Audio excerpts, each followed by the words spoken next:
দেশজুড়ে নয়া GST slab চালু হয়েছে 22 সেপ্টেম্বর। ফলে জীবনদায়ী ওষুধসহ নিত্য প্রয়োজনীয় বহু সামগ্রীর মূল্য হ্রাস পাবে। উপকৃত হবে নিম্নবিত্ত, মধ্যবিত্ত সহ ব্যবসায়ীরা।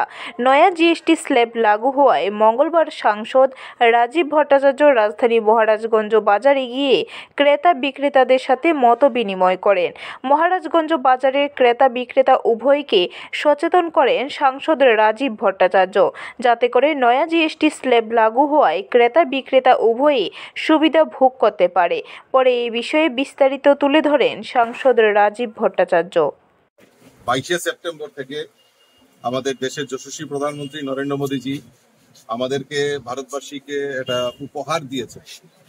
উপহারটা এরকম, আমরা সবাই জানি যে 2017-তে আমাদের জিএসটি কাউন্সিল গঠিত হয়, জিএসটি হয়েছিল এবং সেই সময় 17টি স্ল্যাব সেই সময় ছিল। তো অনেকগুলি স্ল্যাব ছিল, অনেক জটিলতা কিছু ছিল।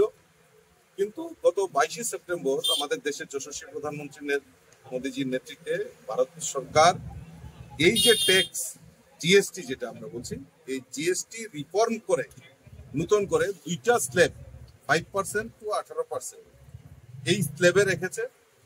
এবং কোনো ক্ষেত্রে যেমন জীবনদায়ী ওষুধ থেকে শুরু করে দুধ জাতীয় দ্রব্য থেকে শুরু করে সেই সমস্ত জায়গায় 0% ট্যাক্স জিএসটি সেখানে লাগু করা হয়েছে।